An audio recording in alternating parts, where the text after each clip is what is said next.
కెనడాలో $1000 ఫైన్ కట్టాలి. అంటే 60,000 పైనే ఫైన్ కట్టాలి. మా స్తవ్యం వల్ల ఇప్పుడు ఇది కట్టాల్సి వస్తుందేమో అని చెప్పేసి భయం అవుతుంది. కొన్నిసార్లు డ్రైవర్ లైసెన్స్ కూడా క్యాన్సిల్ చేస్తారంట, ఇంకా డీమెరిట్స్ కూడా యాడ్ చేస్తారంట. ఇండియాలో మంచి ఫ్రీగా అలవాటు అయిండు. ఇప్పుడు ఇక్కడికి వచ్చినాక నువ్వు వెనక సీట్లోనే కూర్చోవాలి, కార్ సీట్లోనే కూర్చోవాలి అని చెప్పేసి అంటే అస్సలు వినట్లేడు. మా స్తవ్యం గోల గోల చేస్తున్నాడు. ఇక నా విషయానికి వస్తే once upon a time use to be a passenger princess. మంచిగా రాయల్ ట్రీట్మెంట్స్ తీసుకుంటూ ఒక చేతిలో కాఫీ ఒక చేతిలో స్నాక్ పట్టుకొని సాంగ్స్ని ఎంజాయ్ చేసుకుంటూ జర్నీ చేసే నేను వితౌట్ ఎనీ స్ట్రెస్.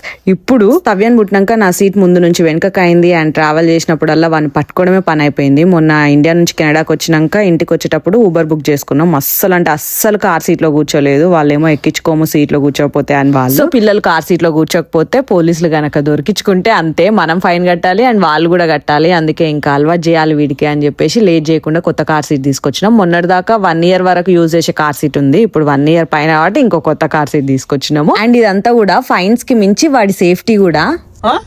పోతావా? సరే నేను తీసుకుపోతారు, పోలీసు వాళ్ళు తీసుకుపోతారు. అవసరం తీసుకోవాలి. ఓకేలే, ఈయన పోతాడంట లేరా? ఓకే ఓకే, నేను కార్ సీట్లు వేస్తాను.